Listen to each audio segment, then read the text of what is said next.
आप जो भी काम करते हो दिन में 8-10 घंटा, आपको मजा थोड़ी आता है उसमें। 10 साल के करियर बना के जो नहीं कमा पा रहे, वो मैं तो डेली मेरा इनकम उतना हो जाता था। आज के पॉडकास्ट में हम बात करेंगे फैंटेसी ऐप का सच, मार्केट का डर और लालच, ट्रेडिंग और गैम्बलिंग के बीच की thin line, the psychology behind wealth creation, social media finance gurus and why the scams actually happens. 20,000 crore रुपए का उनका सेल्स है लास्ट ईयर का, तो वो 5 लाख तो आ ही जाएगा कम से कम। 99% लोग लॉस कर रहे हैं सर, तो खुद को फिर हर्षद मेहता समझना चालू कर देगा ना। Rohit Golub, one of the youngest traders who entered the stock market at just 16, made fast money, lost everything in 2008 crash, yet survived, learned and rebuilt. क्योंकि उसको पता है कि वो मोमेंट ऑफ हीट में ही होने वाली चीज है। Telegram channels, there are many digital influencers as well. Even that, I guess, is a fraud. तो इस तरीके के बहुत बड़े लेवल पे स्कैम्स हो रहे हैं। Exactly. तो मुझे 2 रुपए का फायदा होगा तब जाके मैं आपको 1 रुपया इंटरेस्ट पे कर पाऊंगा ना। तो इवेंचुअली ये वही है, फिर वो लक्ष्मी चिट फंड वाला ही सीन है इसमें। स्कैम होने के बाद में उनको पता ही नहीं, मतलब कहाँ जाना है, क्या करना चाहिए, कैसे पैसा रिकवर हो सकता है, या मतलब मनी ट्रेल करना उनके लिए कोई बड़ी बात नहीं है अभी। आगे बढ़ने से पहले इस चैनल को सब्सक्राइब जरूर कर लीजिए ताकि हम ऐसी और मीनिंगफुल और इंसाइटफुल कन्वर्सेशंस आपके लिए लेके आए। Hello Rohit, so for someone who doesn't know the stock market, जिसको स्टॉक मार्केट या ट्रेडिंग या एनीथिंग ऑफ द फाइनेंसेस का नॉलेज नहीं है, उनके लिए रोहित गोलब कौन है? सो अपना एक इंट्रोडक्शन दीजिए कि जिसके वजह से सबको समझ आए कि what today's podcast is all about. Sir मैं पिछले 19 साल से स्टॉक मार्केट में एज अ ट्रेडर काम कर रहा हूँ। मैं I can call myself as a trader, investor. मैं एक सेबी रजिस्टर्ड रिसर्च एनालिस्ट भी हूँ, एक ऑथर भी हूँ और एक छोटा सा एनजीओ भी चलाता हूँ जो इसी फील्ड में काम कर। वाह, great. So speaking about my journey, मैं जब 16 इयर्स का था, मेरी 10th स्टैंडर्ड क्लियर करने के बाद तुरंत बाद मैंने स्टॉक मार्केट में मुंबई में एक स्टॉक ब्रोकर के पास में मैंने जॉब के लिए अप्लाई किया था। तो वहाँ से मेरी ये जर्नी चालू हुई है। तो आई फील वेरी ऑबिलाइज्ड कि मैंने बहुत ही एक अर्ली फेज में मुझे एक करियर का पाथ मिल गया और इस फील्ड में आने का मौका मिला था। तो यहाँ से ही मेरी मतलब 2007 में ही मैंने ट्रेडिंग की जर्नी चालू हुई मेरी। तो वहाँ पहले मैंने एक 6-7 महीने, मुझे फैमिली ने बताया था कि पहले एक 6 महीने आप सीख लो, सारी चीज़ें समझ लो, क्या है मार्केट, कैसे वर्क होता है, क्या है। तो उसी हिसाब से मैंने वहाँ पे थोड़ा सा अपना वक्त दिया, सारी चीज़ें समझ ली, बेसिक स्टॉक मार्केट का पूरा समझ लिया। जैसे हर किसी के साथ होता है, मेरे साथ भी वही हुआ कि मुझे लगा कि ये तो बहुत ईजी है यार, ये तो कोई भी, मतलब it's a very interesting and easy to do game. तो फिर मैंने मेरे पापा को कन्विंस किया, तो उन्होंने मुझे 5 लाख रुपए ट्रेडिंग के लिए मैंने उनको मांगा, मतलब एक इन्वेस्टमेंट की, मैं उसके ऊपर ट्रेडिंग करना चाहूँगा ऐसा। Just to give you a reference, 5 lakh रुपया आज की डेट में आपको बड़ी अमाउंट नहीं लगेगी, बट बैक इन 2007 गोल्ड की प्राइस मेरे हिसाब से 9 से 10 हज़ार रुपये थी उस टाइम पे। तो आप सोचो 5 लाख रुपया वहाँ कितना वर्थ होगा उस टाइम पे। So almost a crore or something. Around a crore, correct. In today's world you can call it around a crore के आसपास का वो। That's for a 16-year-old, that's a very big amount, very big amount. With that much of amount in your hand, did you actually learn, और वो चीज आपको हवा में लेके चली गई? हाँ, ऑब्वियसली सर, एक 16 साल के बच्चे को अगर आप इतना फंड हाथ में आएगा, फंड की बात नहीं है, वो जो स्टॉक मार्केट में जो किक मिलती है वो चीज़, it's amazing, it's a different story all togetherly. तो उस टाइम पे फिर मैंने ट्रेडिंग चालू किया, अराउंड डेली 10-12 हज़ार रुपये रोज का मेरा प्रॉफिट होता था। तो आई फेल्ट लाइक मैं तो बन गया भाई, अपना हो गया सब सेटल, कोई फर्क ही नहीं पड़ता। हाँ, मतलब जो 10 साल के करियर बना के जो नहीं कमा पा रहे, वो मैं तो डेली मेरा इनकम उतना हो जाता था। बट देन जो सबके साथ होता है वही हुआ। 2008 में एक बहुत बड़ा मार्केट का क्रैश आया, तो उस टाइम पे एक्चुअली मेरी लर्निंग फेज चालू हो गई। तो तब मुझे चीज़ें पता चली कि एग्जैक्टली लॉस क्या होता है, या जो आप जो मार्केट के बेसिक समझते हो कि एंट्री कहाँ करना है, टारगेट, स्टॉप लॉस, या जो नॉर्मल आपको चीज़ें समझ में आती है वो, और एक्चुअल में जो चीज़ें आपके साथ होती है वो, उसमें जो डिफरेंस आता है वो आपको, मुझे उस टाइम पे वो चीज़ ज़्यादा समझ में आई कि क्या होता है एग्जैक्टली। तो वो टाइम पे वही था। फिर मेरे पापा ने भी मुझे बहुत सपोर्ट किया। वो टाइम पे मुझे बोला गया कि तुम तो सीखने गए थे, it was never about money for you. तो तो अगर तुम सीखने गए हो तो सीख लो, अभी इसमें तुम देख लो कि तुम्हें क्या क्या तुम्हारी गलतियां हुई है। अभी अगर तुम ये कर पाओगे तो ही ये रिकवर होगा, नहीं तो नहीं कर पाओगे। So did you lose all of it or what? Almost all of it. मतलब फाइनेंशियली तो ठीक है, but how did you recover mentally? Mentally recover करना ही सर वही है, मतलब यही इमोशनल स्टेबिलिटी मुझे मेरे पापा के यहाँ से थोड़ा सा वो बहुत सपोर्ट हो गया। तो बैक देन फिर मैंने सोचा कि चलो अभी यहीं से गया है तो यहीं से आना चाहिए। तो उसके बाद में फिर मैंने एनालाइज करना चालू किया कि एग्जैक्टली लोग क्यों लॉस कर रहे हैं इसमें। अनफॉर्चुनेटली मैं एक स्टॉक ब्रोकर के पास जॉब कर रहा था, तो मुझे वहाँ पे तो हज़ारों लोग दिख रहे थे जो रोज़ आ रहे हैं, ट्रेडिंग कर रहे हैं, कोई कमा रहा है, कोई लॉस कर रहा है। तो मुझे अलग अलग लोगों की ट्रेडिंग पैटर्न्स, ट्रेडिंग स्टाइल्स का एक डेटा एक्सेस में, मतलब मैं फॉर्चुनेट हूँ कि मुझे वो डेटा का एक्सेस था। लॉट ऑफ केस स्टडीज मेरे पास थी। तो मैंने देखा कि अराउंड 95% लोग तो वो टाइम पे लॉस ही कर रहे थे, किसी ने, मतलब ये क्रैश आने के बाद obviously. So you are talking about that particular scenario जो, मतलब जो डेटा सेट मेरे पास था उसमें से 95% लोगों का तो नेगेटिव ही चल रहा था। बचे हुए 5% लोगों को मैंने फिल्टर आउट किया। फिर मैंने हर एक का प्रोसेस समझा कि वो क्यों ऐसा है। उसमें से कुछ लोग ऐसे थे जिनका लॉस होने से उनको कोई फर्क नहीं पड़ रहा था, बहुत नॉमिनल सा लॉस था जो आराम से रिकवर हो जाता था। कुछ लोग तो ऐसे भी थे जो इसका अपॉर्चुनिटी समझ के उन्होंने पैसा बनाया, फॉल आया था उसमें। तो जब ये चीज़ मैंने उनका ऑब्जर्व किया था, मुझे पता चला कि ये जो लोग हैं वो, उनको प्रॉफिट होने पे वो ना खुश हो रहे हैं, उनको लॉस होने पे उनको गम भी नहीं है।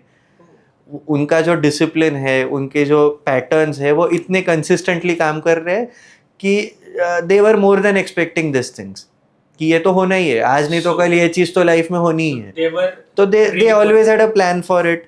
उनका वो उस तरीके से उनके रिस्क भी मैनेज करके चल रहे थे। तब मुझे पता चला कि जो नॉर्मल आप देखते हो या कोई भी आजकल ट्रेडिंग में आता है, तो वो क्या करता है, बस वो ऐप डाउनलोड करता है, बस उसको समझ में आ गया बाय कैसे करने, सेल कैसे करने, तो उसको समझता है हो गया काम।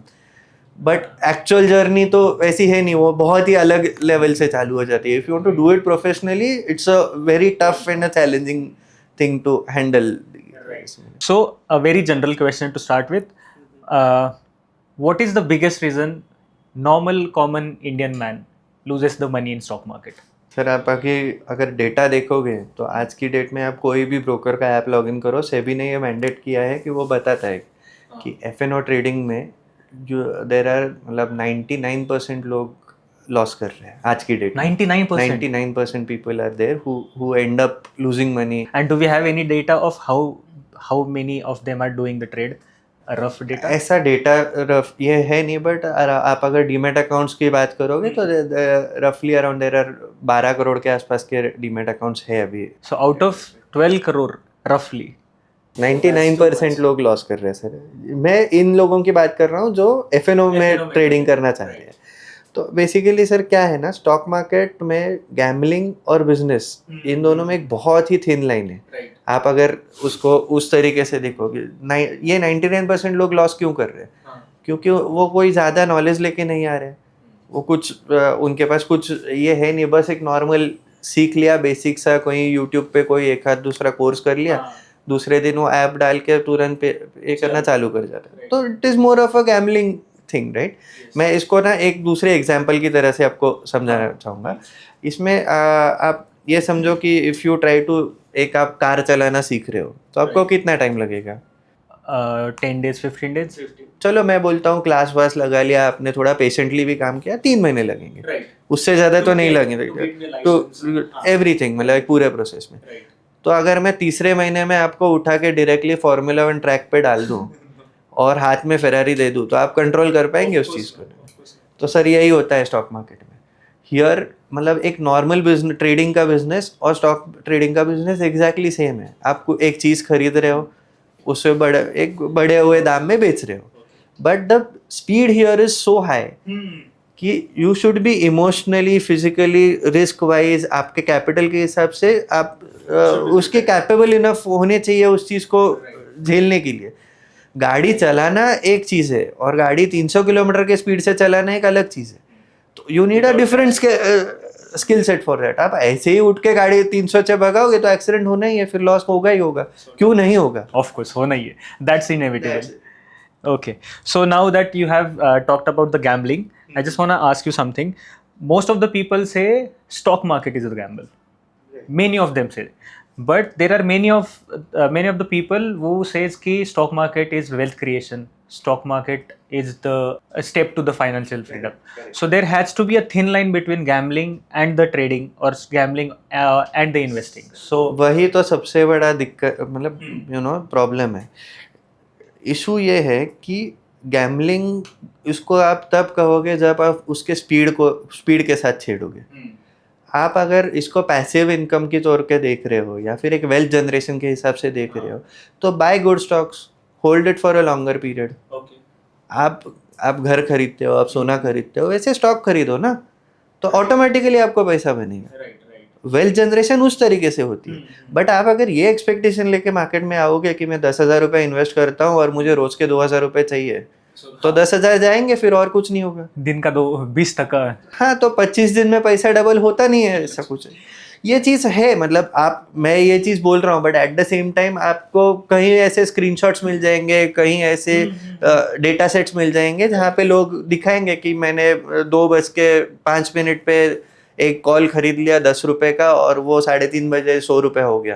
ये चीज होती है, राइट। बट ये चीज किसके लिए वैलिड है? ये ढूंढ वही बंदा सकता है जिसने अपना हार्ड अर्न्ड ब्लड स्पेल किया है यहाँ पे 10 साल, जो इस पे एफर्ट डाला है जिस बंदे ने, वही बंदे को ये अपॉर्चुनिटीज मिलेगी। राइट।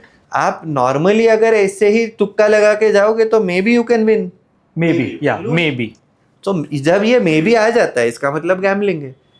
और इंडिया में अगर अपन बात करेंगे ना सर, तो इंडियन माइंडसेट ही इस तरीके से एक डेवलप हुआ है। आप ऑब्जर्व करो, मतलब मेरे पास कुछ डेटा सेट्स आए थे कि ये जो फैंटेसी एप्स है जहाँ पे आप नॉमिनल से फीस लेके या ऐसा आप टीम बना सकते हो, या जो भी ऐसे इस तरीके से एप्स चल रहे हैं, तो उनका सर लास्ट ईयर का जो रेवेन्यू है that is 20,000 crore rupees. Revenue only revenue उनका 20,000 करोड़ रुपए का उनका सेल्स है लास्ट ईयर का। तो आप सोचो, मतलब लोगों के पास इतना फ्री का टाइम भी है, लोगों के पास ऐसी चीज़ों के लिए इन्वेस्ट करने के लिए पैसा भी है।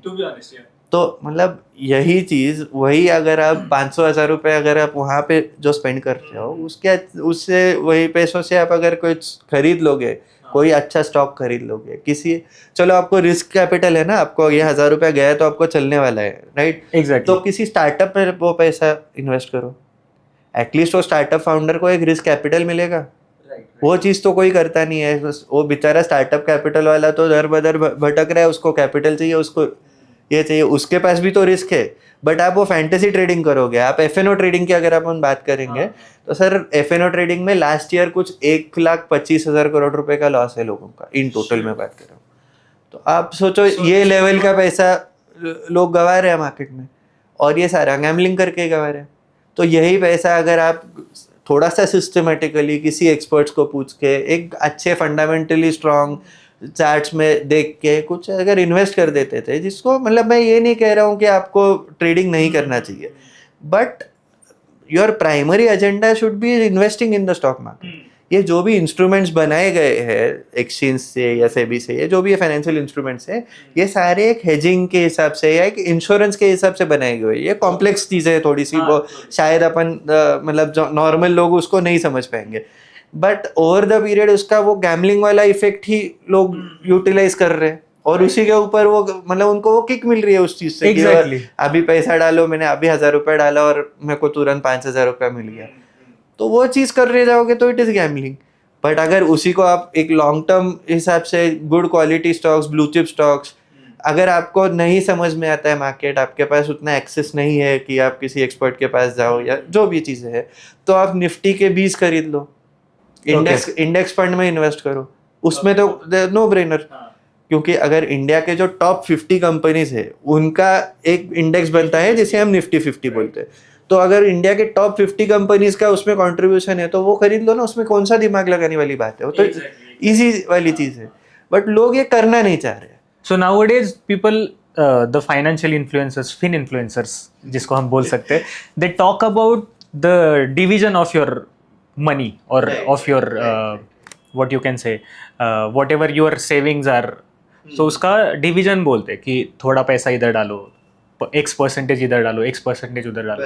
So what would you suggest कि कितना कहाँ डालना चाहिए, ये SIP, SWP, सर एक क्रिप्टो? बेसिक मतलब हमारे जो यहाँ पे है ना, हम किसी भी इन्वेस्टर का एक रिस्क प्रोफाइलिंग करते हैं, तो उसमें बेसिकली आप ये चीज़ समझ लो कि आपका इनकम कितना है, उस इनकम और आपके पास सेविंग कितना है, राइट। अगर वो सेविंग में से कुछ अमाउंट लूज हो जाती है तो रिकवर करने में आपको कितना टाइम लगेगा। That should be the basic principle of you deciding whether to invest into equities, whether to come into this market. कि अगर कोई आपने समझो 1 लाख रुपया इन्वेस्ट किया और मार्केट ने क्रैश कर लिया और उसमें से आपका 20,000 रुपया लॉस हो गया, 30,000 रुपया लॉस हुआ, तो वो 30,000 रुपया आप अपने दम पे कितने टाइम में कमा लोगे, ये that should be the basic parameter before coming into equities. But अगर मैं एक जेनेरिक बात करूं तो इट डिपेंड्स, अगर इसी चीज़ को आप एज फैक्टर या डेमोग्राफिक के हिसाब से देखोगे तो anybody who is more than मतलब 25 से लेके 45 के एज ग्रुप में है तो he should invest around 40% into gold depth या इसमें और 60% इनटू इक्विटीज।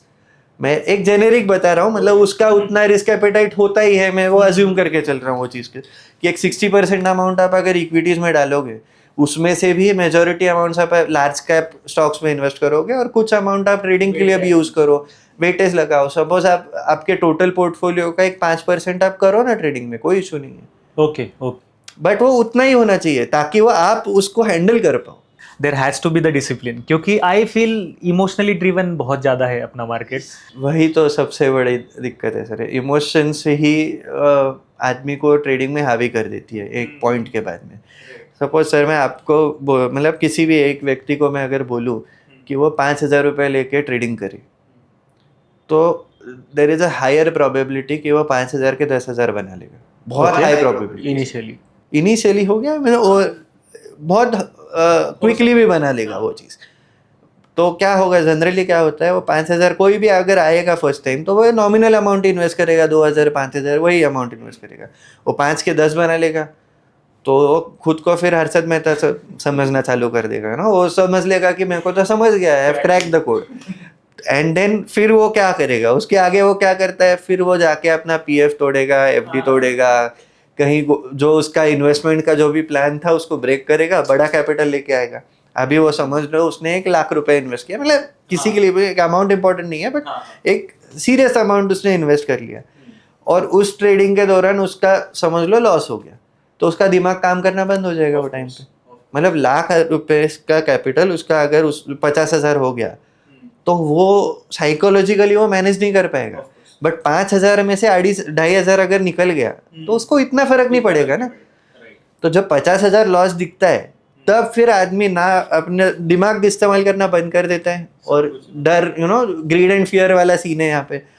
तो फिर वो तुरंत अपना उसका फियर बढ़ते जाएगा, वो डर जाएगा, लॉस बुक कर लेगा, जो नहीं करनी चाहिए वो चीज़ें सारी करना चालू कर देगा। वैसा वैसा अपन उल्टा एग्जाम्पल भी देखो, आपने समझो 1,00,000 रुपया इन्वेस्ट किया और तुरंत आपको उसके ऊपर समझ लो 5 लाख रुपए अपन ने प्रॉफिट कर लिया एक 10-15 मिनट में, और वही 5 लाख रुपए आपको रियल वर्ल्ड में जो भी आप काम कर रहे हो कमाने में सपोज एक 3 महीने लगने वाले हैं, तो आप उस चीज़ को हैंडल कर पाओगे? जो आपकी 3 महीने की इनकम है वो आपको 15 मिनट में हाथ में आ जाए तो आप नहीं उसको मैनेज नहीं कर पाओगे, कोई नहीं कर पाएगा। तो that is where you need to be discipline आपको चाहिए, you need to be mentally very stable. आपको ग्रीड और फियर दोनों अगर आप जीत जाओगे तो मार्केट के बेसिक्स सीखना कोई बड़ी बात नहीं है, मार्केट की स्ट्रैटेजी सीखना कोई बड़ी बात नहीं, वो तो आपको गूगल पे ऐसे ही मिल जाएगी। आजकल तो AI का ज़माना है, आपको AI पे थोड़ा प्रॉम्प्ट डालो आपको 10 स्ट्रैटेजीज मिल जाएगी, कोई उसमें ये नहीं है। बट सीन यही है कि आप जिम लगा सकते हो, एक महंगे जिम में जाना एक बात होता है और वजन कम करना एक बात होता है, तो वही डिफरेंस है यहाँ पे। Okay. So you want to say that the loss is related to the fear and the profit is related to the greed. Okay. So those are the two biggest emotions which drives. Exactly. Okay. So now you talked about 40% into gold and gold आप कर सकते हो, FDs कर सकते हो, Depp में डाल सकते हो, but now basically safe investments. हाँ, सो जो मतलब यू नो दैट कि एटलीस्ट मैंने अगर 5 लाख रुपए उसमें डाला है तो वो 5 लाख तो आ ही जाएगा कम से कम। So that is what you want to say. But now just want to get into the real world. अभी तो कुछ दिन पहले हमारे प्राइम मिनिस्टर आए थे और उन्होंने बोला था कि please refrain your self from buying gold at least for a year और 2। But will you still say that we should invest वो in चीज़ तो ऐसी है कि गोल्ड आज की डेट में लेना नहीं चाहिए। आप अगर गोल्ड को हिस्टोरिकली देखोगे तो जो लास्ट 1-1.5 साल में हुआ है वो कभी इसके पहले हुआ नहीं है गोल्ड में। आपने कभी भी गोल्ड को 1 साल में डबल होते हुए देखा है? तो 80-90 हज़ार से जो रैली चालू हुई है वो 1.5 लाख तक तो रुकी ही नहीं है। ये चीज़ तो होती नहीं है ना गोल्ड में। Gold is suppose to be a lesser risk, low risk low return वाला गेम है जहाँ पे लोग पैसा पार्क करते हैं ना कि पैसा बढ़ाना चाहते हैं। तो ये चीज़ पे फर्स्ट ऑफ ऑल ये चीज़ हुई है। तो ये एक मतलब ये इससे इकोनॉमी का रिलेवेंस नहीं है, बट मैं ओवरऑल आपको बता रहा हूँ उसमें कि अगर एक चीज़ 1 साल में डबल हो गई है तो दूसरे साल में वो आधी भी हो सकती है। ये चीज़ आप मतलब इट्स अ यूनिवर्सल ट्रूथ। मैं ये नहीं बोल रहा हूँ कि गोल्ड आधा हो जाएगा, it is no way going to happen that way, but ये पहला इंडिकेटर है कि इसको अभी नहीं छेड़ना चाहिए। दूसरी बात यह है सर कि जितना आप गोल्ड खरीदने जाओगे उतना देश का जो इम्पोर्ट बिल है वो बढ़ता जाएगा, बिकॉज गोल्ड तो घर पे पड़ा नहीं है।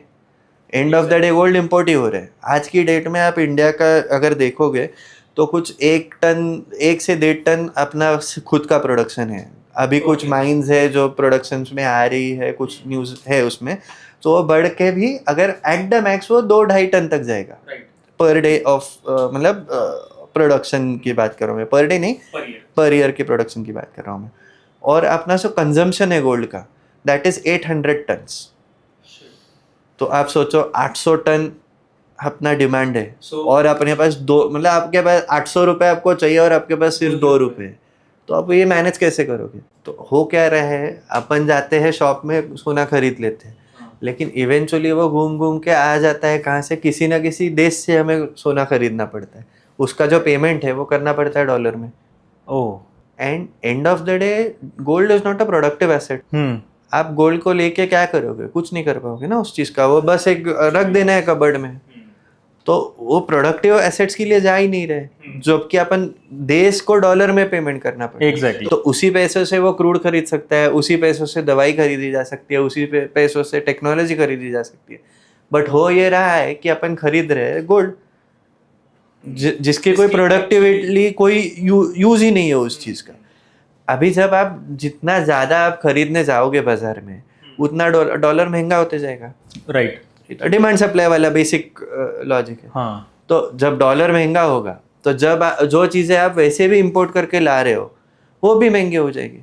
तो इवेंचुअली आपके मतलब मैं ऑब्वियसली फॉर नेशनल कॉज आपको ये चीज़ करनी चाहिए, बट 1 मिनट के लिए वो चीज़ भी अगर आप हटा दो तो आपके गोल्ड खरीदने से होने ये वाला है कि दूसरे दिन आपके घर की सब्जी महंगी होने वाली है। तो ये भी तो लॉजिक है उसमें, ये भी तो चीज़ समझ लो। आप क्या करते हो, आपके जो भी है आप सेविंग कर करके 2 पैसा बाजू में रख के जाके सोनार से गोल्ड खरीदते हो। सेविंग आप कर ही नहीं पाओगे क्योंकि इवेंचुअली बाकी हर चीज़ महंगी होने वाली है। आप अगर मतलब बेसिक चीज़ें भी अगर अपन समझ ले, जैसे कि खाना हो गया या फिर सब्जी हो गई, उसको लगते हैं फर्टिलाइजर्स, वो बाहर मतलब फर्टिलाइजर्स को जो सेकेंड इन लाइन जो चीज़ें लगती है वो सारी चीज़ें तो बाहर से इम्पोर्ट होके आ रही है, उसका पेमेंट डॉलर में हो रहा है। हर चीज का पेमेंट आप दुनिया में कोई भी चीज खरीदने जाओ आज की डेट में, वो उसका जो भी लॉजिस्टिक्स है वो logistics and of the day हो रहा है क्रूड ऑयल से। क्रूड ऑयल अपन डॉलर से खरीद रहे हैं, तो हर चीज महंगी होने वाली है। अगर महंगी हो जाएगी तो आपका सेविंग कम होगा, सेविंग कम होगा तो आप आइंदा गोल्ड वैसे भी नहीं खरीद पाओगे। तो अगर आप नहीं वैसे भी नहीं खरीदना है तो आज के दिन ही खरीदो, कम से कम देश का तो फायदा हो। तो एंड ऑफ द डे देश के पास भी अनलिमिटेड पैसा तो है नहीं ना। आज की डेट में गवर्नमेंट भी ना आप और मैं जैसे घर चलाते हैं वैसे ही देश चला रहा है, उसके पास भी एक लिमिटेड स्कोप है। हम आप जैसे बजट लेके चलते हैं वैसे भी देश भी तो बजट लेके चल रहा है, तो वो बजट पूरा कोलैप्स हो ही जाएगा ना। वो चीज कुछ कर नहीं सकते। एकदम अचानक से वॉर हो गया या फिर कोविड लाइक कोई सिचुएशन हो गई, तो वो टाइम पे देश को खड़ा रहना ही पड़ेगा, उसको खर्चा करना ही है। आपके घर में कोई मेडिकल इमरजेंसी आती है तो आप थोड़ी बोलोगे कि नहीं मेरा बजट नहीं है, आपको तो करना ही है। वही सीन है, तो बेटर है आप पैसा बचा के चलो। ओके, सो थोड़ा सा आउट ऑफ द बॉक्स जाके मैं एक सवाल पूछता हूँ सेम चीज़ को लेके। So let suppose now I have a gold, अच्छा खासा गोल्ड, एंसेस्ट्रल गोल्ड है। तो कलेक्टिवली अगर नॉर्मल इंडियन लोगों ने गोल्ड बेच दिया तो will that help? Definitely. How? Definitely, क्योंकि एंड ऑफ द डे आप कितना भी बोलो, जो 2 रुपए और 800 रुपए का जो मैंने फर्क बताया आपको, 2 टन और 800 टन का, ऐसा तो होगा नहीं कि 800 का डायरेक्टली लोगों ने बंद ही कर दिया बाय। ऑफ कोर्स नहीं होगा। तो ये दो मतलब दोनों तरफ के रेस है। एक तो 800 का अपन 400 पे ला सकते हैं, और 2 का जो है वो सप्लाई अपन बढ़ा सकते हैं। तो अगर आप आपके घर का गोल्ड बेचोगे तो एंड ऑफ द सप्लाई मिल गया ना, कोई तो खरीदार मिल गया जिसको एग्जैक्टली किसी के घर पे शादी हो सकती है, कोई भी रीजन हो सकती है, जिसके पास ऑप्शन नहीं है गोल्ड खरीदना ही है उसको, तो उसके लिए वो काम में आएगा। एग्जैक्टली। आज की डेट में अगर मैं आपको मतलब सॉरी मैं इंटरप्ट कर रहा हूँ आपको, बट आज की डेट में अगर आप प्योरली एक नेशनल इंटरेस्ट के हिसाब से अगर सोचोगे, और आपको आपके कैपिटल की ग्रोथ नहीं चाहिए बट आपको एक सेफ्टी चाहिए, तो the best way to do is to go in a PSU bank and book an FD।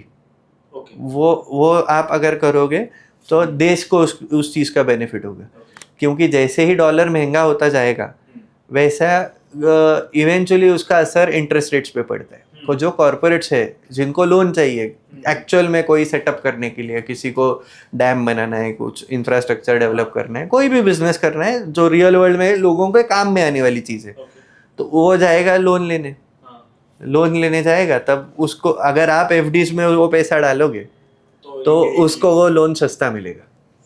ये थोड़ा मतलब कॉम्प्लिकेटेड ये जाता है, बट आप उसको एक घर के हिसाब से अगर सोचना चालू करो इकोनॉमी को, तो इकोनॉमिक्स इज वेरी इजी।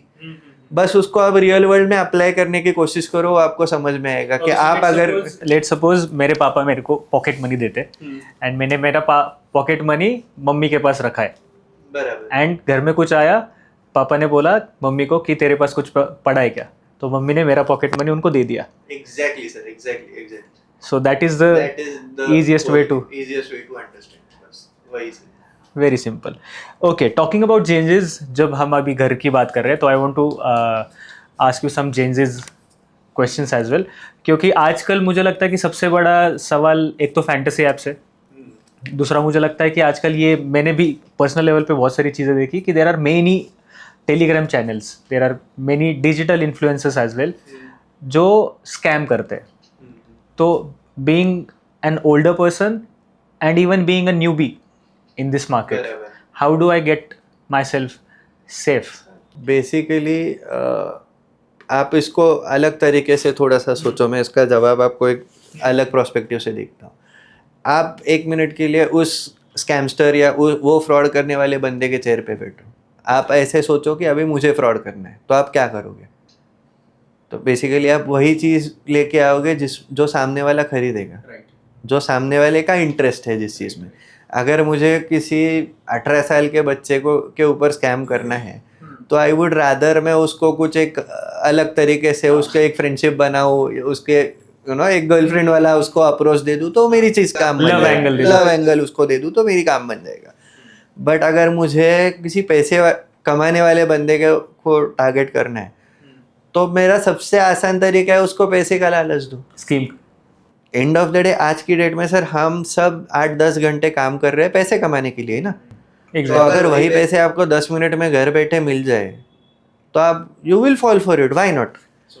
तो यही साइकोलॉजी लेके ही स्कैम्स आ रहे हैं। तो स्कैम्स तो हर 2 दिन बाद आपको कुछ ना कुछ नया मार्केट में समझ में आ ही जाएगा, बट उसका रूट कॉज जो है वो यही है कि आपकी लालच अगर आप कंट्रोल कर पाओ तो आपके साथ कभी स्कैम होगा नहीं। तो ये इसका मतलब बेसिक सीन यही है इसका। इसी चीज़ को मैं थोड़ा सा आपको अलग तरीके से बताता हूँ। अभी समझ लो आपको किसी इंस्टाग्राम पे ऐड चला आता है या फिर टेलीग्राम के चैनल पे आपको कुछ मिल जाता है कि आप 10,000 रुपये इन्वेस्ट करो और आपको डेली के 1,000 रुपये प्रॉफिट होगा। ये ऐसे इस तरीके से ही स्कैम्स चलते हैं बेसिकली। तो एक कॉमन सेंस है सर, मैं आपको एकदम कोई भी समझ पाएगा। आज की डेट में जो सक्सेसफुल बिजनेस चला रहे हैं उसमें से कोई भी एक एंटरप्रेनर, बड़े एंटरप्रेनर का नाम ले लो। फॉर एग्जांपल आप मुकेश अंबानी जी का अपन रेफरेंस लेते हैं। रिलायंस इंडस्ट्रीज का आप बैलेंस शीट खोलो और सालाना वो कितना ग्रोथ कर रही है वो देखो, मतलब उनका पैसा कितनी स्पेस से बढ़ रहा है वो देखो। कोई भी इंडस्ट्री ले लो, एक एग्जांपल में रिलायंस का ले रहा हूँ, तो इट इज समवेयर रफली अराउंड 15% to 20% का ग्रोथ वो लोग मेंटेन कर रहे हैं एनुअली। ओके, बात कर रहा हूँ मैं। तो आप सोचो कि जो बंदा इतने पावर पे बैठा है, जिसके पास दुनिया भर का सब रिसोर्सेस है, वो जो चाहिए वो चीज में घुस सकता है, जो चाहिए वो कर सकता है। वो अगर साल में उसके 100 रुपए के 120 रुपए बन रहे हैं, तो आप कौन सा ऐसा आपके पास चीज है कि आपके रोज 100 रुपए पे 10 रुपए बनने वाले हैं? नहीं होगी वो चीज। Nice. Eventually it is a scam, right? अगर ऐसा जेन्युइनली कोई प्रोडक्ट होता मार्केट में जो आपको 100 रुपए पे रोज 10 रुपए कमा के देता, तो मुकेश अंबानी आपले एक 10 लाख करोड़ लगा के कब का उसके ऊपर 1 लाख करोड़ कमा लेते थे ना। वो थोड़ी इतनी बड़ी रिफाइनरी चलाते बैठते। एग्जैक्टली, वो नहीं करते वो चीज। तो यही चीज आप खुद को समझो कि ये इतने सारे फिल्टर्स होके अगर कोई चीज आपको इंस्टाग्राम पे या टेलीग्राम पे आ रही है, या कोई आपको फोन करके बता रहा है कि हम आपको इतना करके देंगे, तो ऑब्वियस सी चीज है, जो सीरियस इन्वेस्टर है वो उसमें नहीं है। तो ये फ्रॉड ही होगा ना। तो क्यों पढ़ना है इस चीज में? टू बी ऑन अ, मतलब एक अलर्ट या एक ब्रॉड लाइन इसको देखने के हिसाब से आप यही देखो कि कोई भी चीज जो एनुअली आपको 20% से ज्यादा रिटर्न दे रही है, बी इट एनी, मतलब उसको कैसे भी तोड़ो मोड़ो, बट आपका 1 रुपया 20 पैसा होने वाला है अगर एक साल में, तो थोड़ा सा अलर्ट हो जाओ, उस चीज़ को समझो, उस चीज़ को पढ़ो, उस चीज़ को आप गूगल पे लेकर जाओ। आजकल AI आया है, ChatGPT पे डाल दो, आपको तुरंत आंसर आ जाएगा। ये एक प्राइमरी ये है। दूसरी चीज़ सर इसमें मतलब एक ये है कि कोई भी स्कैम करने अगर आएगा तो he will generate a sense of urgency, क्योंकि उसको पता है कि वो मोमेंट ऑफ हीट में ही होने वाली चीज़ है। उसको अगर वो टाइम पे नहीं हुआ तो वो शायद नहीं होगा। तो ऐसा कोई इन्वेस्टमेंट मॉड्यूल या ऐसा कोई मैंने तो मेरी लाइफ में देखा नहीं है कि it's a once in life time opportunity, अभी 10 मिनट में करोगे तो ही पैसा मिलेगा, नहीं तो नहीं मिलेगा, ऐसा कुछ नहीं होता है। तो try to delay your decision by 24 hours. तो 24 घंटों में आपका साइकोलॉजी थोड़ा सेटल हो जाएगा, आप कंसोलिडेट हो जाएगा, आपको समझ में आएगा कि चीज़ नहीं करनी चाहिए, रेक्टिफाई हो जाएगा अपने आप। प्रोबेबिलिटी बहुत कम हो जाती है कि आप उस चीज़ में पढ़ो। तो जो भी डिसीजन लेना है 24 घंटे बाद लो। बहुत ही ये तो कोई भी करने वाली बेसिक चीज है इसमें, तो ये चीज कर लो। Going further in that direction, तो लेट्स सपोज किसी ने मुझे अप्रोच किया या मैंने किसी को अप्रोच किया as my broker, not broker but my advisor I would say, तो how do I identify him, और इज देयर एनी मेजर? समझ गया मैं आपका। ये finance industry is highly regulated, मतलब हर चीज इसमें कोई ना कोई एक एजेंसी बैठी है जो इसको मॉनिटर करती है। अगर इंश्योरेंस की बात हो गई तो इट्स IRDA, बैंकिंग की बात हो गई तो इट्स RBI, स्टॉक्स की बात हो गई तो SEBI है। तो हर एक फाइनेंशियल इंस्टीट्यूट है वो कहीं ना कहीं इनके रेगुलेशंस में आती है, उनके रूल्स में आती है। तो बस उनका वो एक फैक्ट चेक कर लो। कोई भी अगर आपके पास कोई इन्वेस्टमेंट स्कीम लेके आ रहा है तो उसको पूछो उसका सेबी रजिस्ट्रेशन है क्या। इफ इज सर्टिफाइड सेबी में, अगर सेबी का उसका रजिस्ट्रेशन है तो वो रजिस्ट्रेशन नंबर आप गूगल पे सर्च करो, आपको तुरंत पता चल जाएगा कि he is certified for that particular thing. इस तरीके से भी स्कैम्स हो रहे हैं मार्केट में कि लोग एक स्टॉक ब्रोकर का रजिस्ट्रेशन लेके आते हैं, सब ब्रोकर्स हो गए या फ्रेंचाइजीज मिलती है आजकल इजीली, और वो रजिस्ट्रेशन को शो करेंगे कि आई एम एन एनालिस्ट और I am a portfolio manager of XYZ company. हाँ, कि मैं एक एनालिस्ट हूँ या मैं एक मार्केट एक्सपर्ट हूँ, मैं आपको सजेशन दे रहा हूँ या मैं आपको टिप्स दे रहा हूँ या मैं आपके फंड मैनेज करता हूँ। हालांकि वो उसके पास लाइसेंस है सिर्फ एक ब्रोकर बनने का, not to be an analyst. Broker का काम यह है कि वो बस एक फैसिलिटेट करे आपको स्टॉक बाय करने में, ट्रेड करने, बाय सेल करने में फैसिलिटेट करने, ना कि एक्चुअल में एडवाइस करे या फिर वो आपका फंड मैनेज करे। तो आप वो लाइसेंस नंबर जस्ट गूगल पे सर्च कर लीजिए, 2 मिनट में आपको पता चल जाएगा कि he is authorised for that particular thing और नॉट। जैसे अभी आपको अगर किसी से टिप्स चाहिए हो या फिर टेलीग्राम चैनल्स जो चलते हैं उसमें, तो उसके लिए सेबी ने एक रिसर्च एनालिस्ट का लाइसेंस इशू किया हुआ है। There are certified research analyst है। तो आज की डेट में इंडिया में सिर्फ there are around 1800-1900 research analyst in India who are authorized to give recommendations to people. So I am fortunately one of them. Oh, great. तो वही लोग हैं जो आपको एक्चुअल में रेकमेंड कर सकते हैं कि आपको क्या बाय करना चाहिए, क्या नहीं बाय करना चाहिए। सेकेंडली, अगर एक और कैटेगरी आती है इन्वेस्टमेंट एडवाइजर नाम से। तो इन्वेस्टमेंट एडवाइजर ये है, बंदा होता है कि जो आपको रिस्क प्रोफाइल करता है आपका। ओके। वो सामने वाले की इन्वेस्टमेंट कितनी है, वो उसमें से कितनी अमाउंट कहाँ एलोकेट करनी चाहिए, क्या चाहिए, उसका एक आपको डिटेल आपका स्पेसिफिक आपको बना के दे सकते ऑन द ब्रॉडर। हाँ, मतलब मैं रिसर्च एनालिस्ट हूँ तो मैं बताऊंगा आपको कि ये स्टॉक आपको खरीदना चाहिए या ये स्टॉक आपको बेचना चाहिए। बट आपकी लेने की ताकत है नहीं है, आप कितने इस पे कर सकते हो, कितनी क्वांटिटी करनी चाहिए, ये मैं आपको नहीं रेकमेंड करूंगा। That is your baby. आपको अगर उसी के भी फैसिलिटी चाहिए तो you go to a investment advisor. Nice, great. आपको अगर वो चीज़ भी नहीं चाहिए, आपको अगर ये चाहिए कि मेरे पास ये मेरा डीमेट अकाउंट है, आप उसको हैंडल करो, मुझे कुछ इसमें समझ में नहीं आता है, आप आपके हिसाब से जो करना है करो, तो go to a portfolio manager. Oh, so there are only 300 to 400 people right now who are so that's even more rare. Yeah, और निष्ठ हो जाता है। तो मेरा actually PMS portfolio management services की कंपनी रजिस्ट्रेशन, और ये अभी इट इज़ इन प्रोसेस। अभी वी आर एक्सपेक्टिंग कि नेक्स्ट क्वार्टर में वो आना चाहिए ऐसा। तो आप फिर PMS के पास जाओगे, मतलब पोर्टफोलियो मैनेजमेंट करने वाली कंपनी के पास जाओगे, तो वो पूरा एंड टू एंड फिर आपका मैनेज करके दे देगी। वो आपको पूरा, मतलब आपको कब लेना है, कब बेचना है, वो खुद बाइंग सेलिंग की भी अथॉरिटी आपसे लेके वो चीज़ भी आपसे हाथ से रह सकती है। तो ये चीज़, ये बेसिक सी चीज़ें अगर आप समझ गए तो ये स्कैम होगा नहीं। और अगर कोई आपके पास अप्रोच होता है तो आप सिंपल गूगल करो, आपको ये हर चीज़ गूगल पे बहुत इजीली मिल जाएगी। हम कुछ भी पूछते हैं आजकल। हाँ, एग्जैक्टली। आप AISO ChatGPT पे आप दुनिया भर में पूछते हो, तो ये चीज़ भी समझ लो। सेबी हो गई या फिर IRDA हो गया, RBI हो गया, NSDL हो गया, ये जो एजेंसीज है, ये एजेंसीज बहुत बड़े बजट्स लेके अवेयरनेस फैला रही है मार्केट में कि ये चीज़ आप करो, गूगल करो, समझ लो, तो आपको बहुत सारे आपको सेबी के एड्स आ जाएंगे या समझ में आने वाली चीज़ है। Okay, even there are, I have seen people और एजेंसीज जो आपने PMS बोला, आई गेस उसी के अंडर आता है। तो दे से कि आप में हमारे पास 1 लाख रुपए इन्वेस्ट करो एंड मंथली आपको 10,000 रुपये चालू हो जाएगा या some percentage. So even that I guess is a fraud. Yes, that is a fraud. मतलब अभी कोई अगर दे सकता है तो इट्स गुड, बट नहीं कर पाएगा ना सर। आप कर पा रहे हो? ऑफ कोर्स नहीं। आपको मैं, चलो अभी मैं आपको 10 लाख रुपए दे देता हूँ, आप हर महीना मुझे 1 लाख रुपए इंटरेस्ट पे करो, नहीं कर पाओगे सर। आप उतना कमा ही नहीं पाओगे तो आप कहाँ से करोगे? और ये आपकी बात नहीं है, मुकेश अंबानी को भी अगर मैं दूं तो भी वो ये इंटरेस्ट से पैसा नहीं पे कर पाए। एग्जैक्टली, वो भी तो नहीं कमा रहा है ना उतना।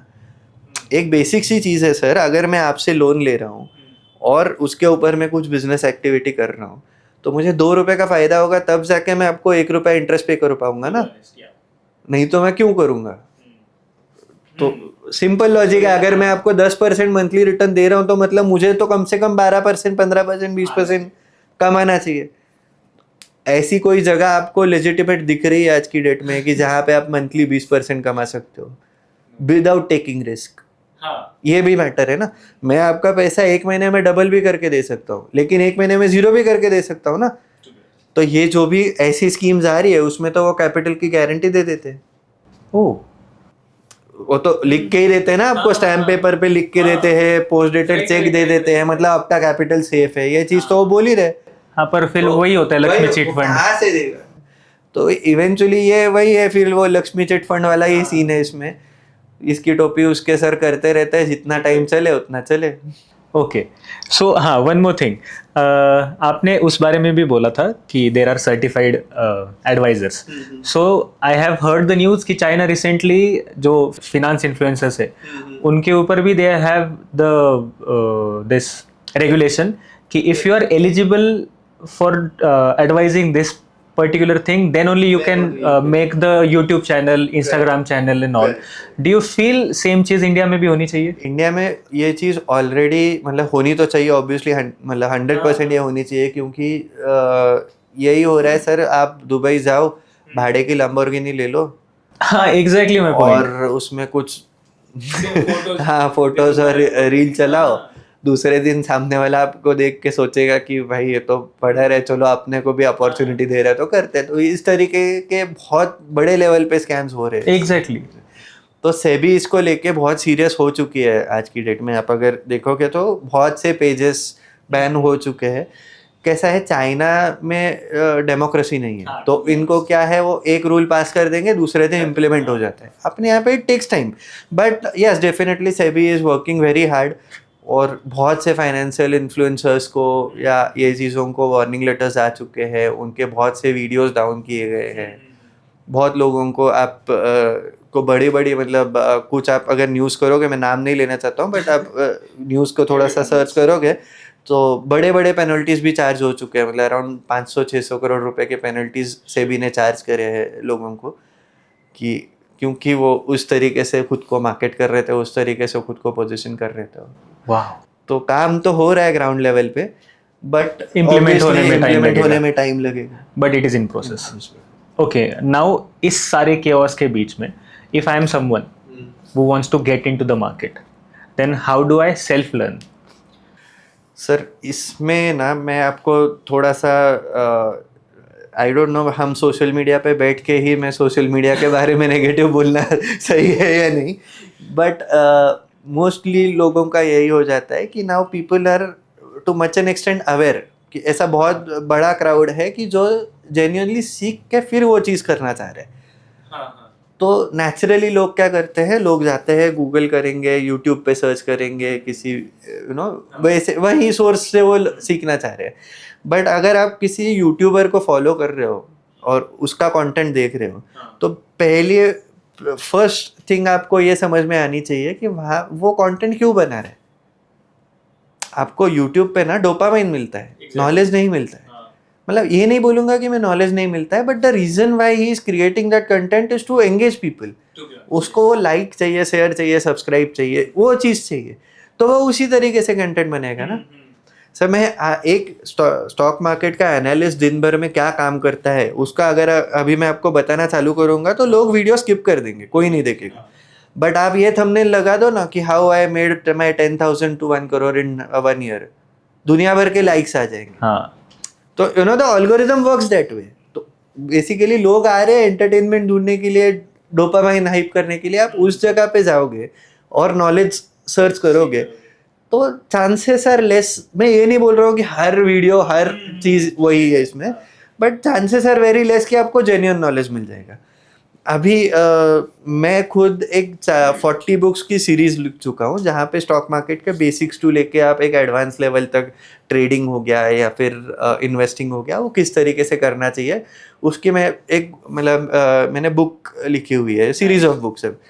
तो मैं चाहता तो मैं यूट्यूब पे भी आ सकता था ये चीज़. हाँ एग्जैक्टली.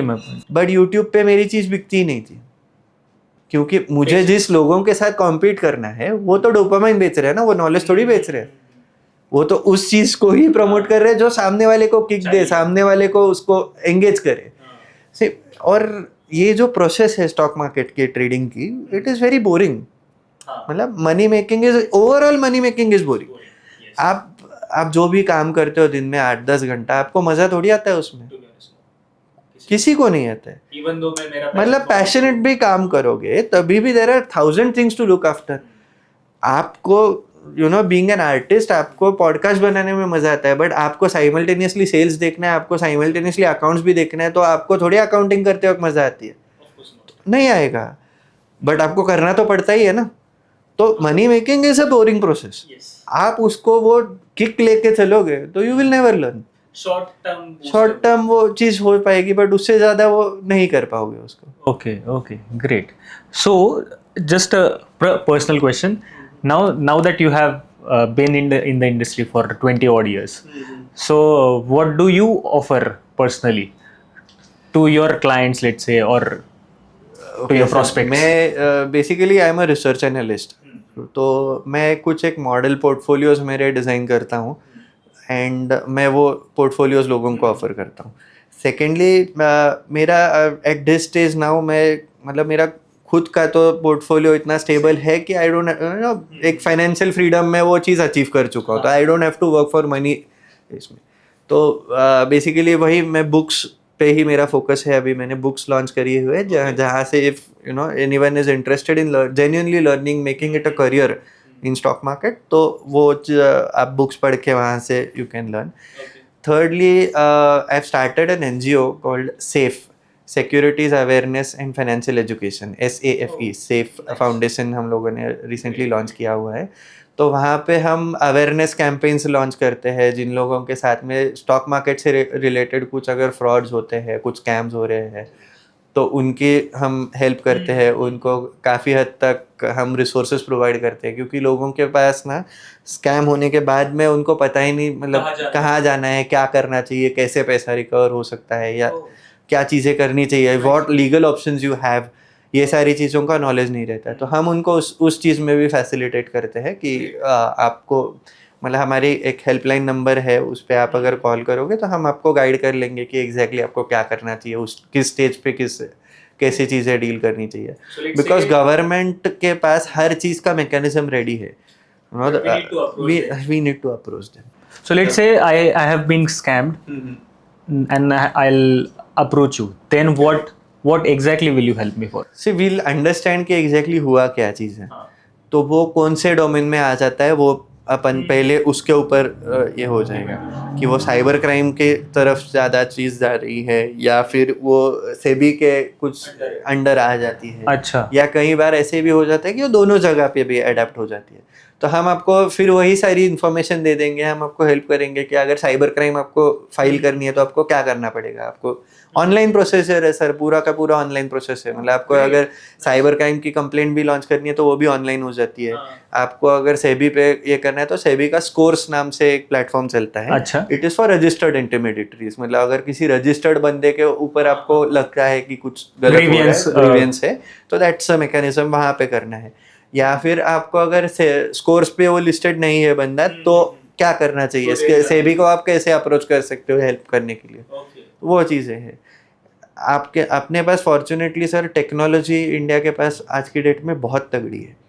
मतलब आप अगर किसी साइबर एक्सपर्ट से या फिर कोई साइबर क्राइम के पुलिस ऑफिशियल्स से अगर आप बात करोगे तो दे कैन सिंपली ट्रैक, मतलब मनी ट्रेल करना उनके लिए कोई बड़ी बात नहीं है. अभी वो आपसे जो पैसा गया है वो कहाँ ट्रैवल हुआ है, उसका पूरा डेटा उनको तुरंत मिल जाता है. वो पैसा वहाँ पे वो अकाउंट फ्रीज करके फेच भी कर सकते हैं, रिवर्स भी मंगा. But is there any timeline कि इससे पहले ही वो चीज होनी चाहिए? आइडियली नहीं, there is no timeline as such to file the complaint, but ideally अगर आप ये फर्स्ट 24 आवर्स में एक्टिवली कर लोगे वो चीज़ को, तो there is a high probability कि आपको वो पैसा वापस मिलेगा. क्योंकि पैसा जो है आपके अकाउंट से किसी और के अकाउंट में ही तो जा रहा है ना. एंड ऑफ द डे कहीं ना कहीं उसके अकाउंट से और कहीं गया होगा.